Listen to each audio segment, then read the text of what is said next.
Hi there. Well, today I'm sharing with you one of my all-time family favorites, my grandma's Mexican cornbread.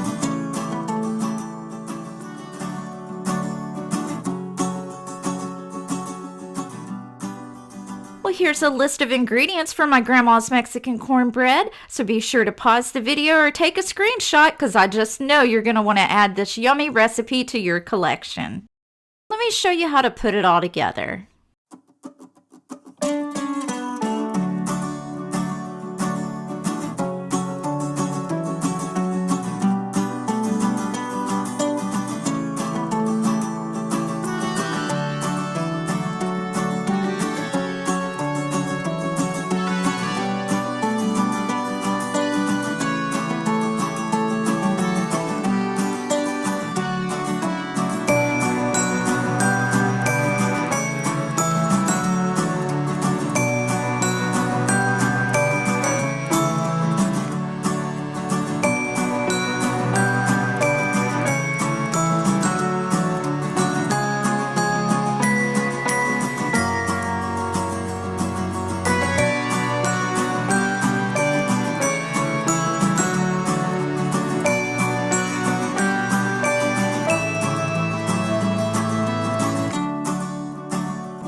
This is a perfect recipe for the fall and winter months. And if you plan on giving it a try or you just thought it looked delicious, you can let me know by giving it a thumbs up. And I can tell you, you're not going to find this recipe on Pinterest or anywhere on the internet, so I sure hope that you will give it a try. Well, thank you so much for spending some time with me today, and if you enjoy these recipe videos, be sure to stick around to the end where I'll link some more that I think you'll enjoy. Bye!